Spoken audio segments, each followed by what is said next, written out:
Okay, so picture this. You've got a stock that is completely left for dead. I mean, the company makes a product nobody seems to want anymore, and its value is just collapsing. It's worthless. And then, in just 24 hours, it explodes and becomes the single most traded stock on the entire planet. This isn't some made-up story. This is the absolutely wild saga of Beyond Meat's comeback. You know, it's crazy to think that not too long ago, Beyond Meat was a Wall Street darling. It was valued at over $14 billion. They were supposed to be the future, right? The company that was going to change how we eat forever. So what on earth went so wrong? Well, flash forward to late 2025, and the dream is, well, it's over. The stock crashed to less than $1. We are talking 80 cents, a total and complete wipeout. It really looked like it was game over for them. But was it? Then, out of nowhere, this happens. In a single day, over 1.14 billion shares of Beyond Meat get traded. No, you heard me right, 1.14 billion. Now, to put that into perspective, the entire company only has about 77 million shares available. So, how is that even possible? And that leads us to the two huge questions we're going to dig into today. First, how did this stock that was basically toast suddenly roar back to life? And maybe more importantly, is this the sequel to the GameStop story that everybody's been waiting for? So here's how we're going to break it all down. We'll start with that insane comeback. Then we'll get into the mechanics of something called a short squeeze. After that, we'll uncover a hidden trap that changes everything. Then we'll put it head-to-head with GameStop, and we'll wrap up with what looks like the new playbook for this kind of trading. All right, let's jump right in. Part 1, the billion-share comeback.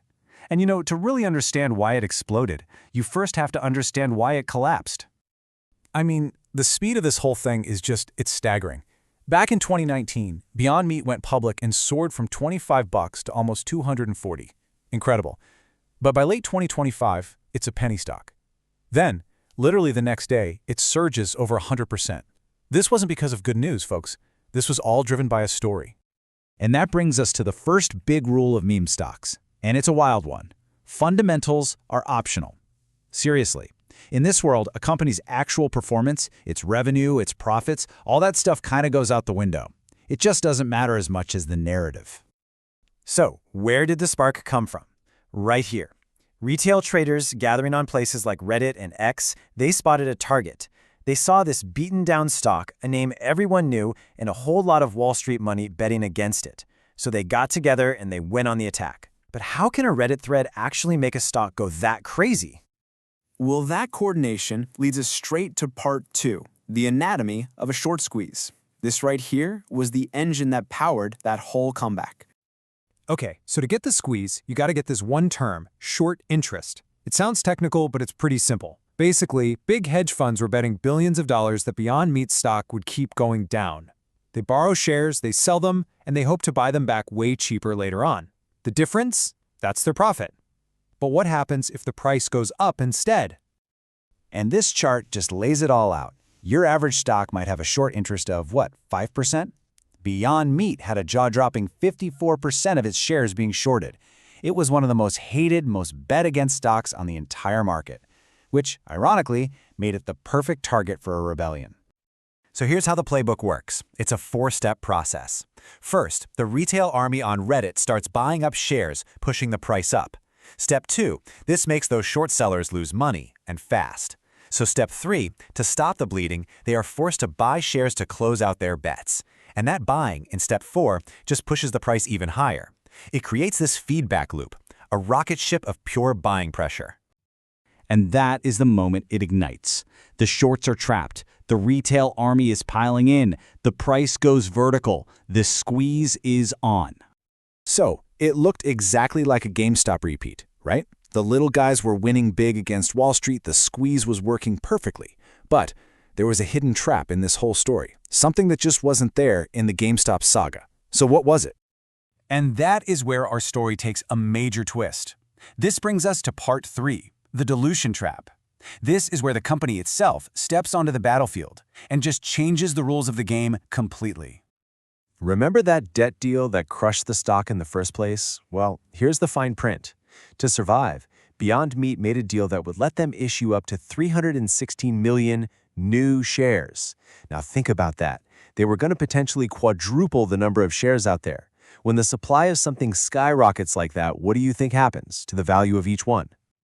This chart shows the absolutely brutal math. Before the steal, if you owned shares, you owned a piece of the company. After, your stake could shrink to just 12%. The other 88% would go to the bondholders who were getting all those new shares. It's like you baked a pizza for yourself. But right before you take a bite, the company announces 3 more identical pizzas just appeared. Your slice is suddenly worth a whole lot less.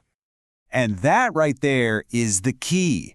Dilution changes the math. All that stuff we talked about, the short squeeze, the supply and demand, it all gets thrown right out the window. Dilution is an absolute game changer. So this all leads us right to the main event, the big question everyone was asking. Part 4, Beyond Meat versus GameStop. Was this actually the same fight all over again?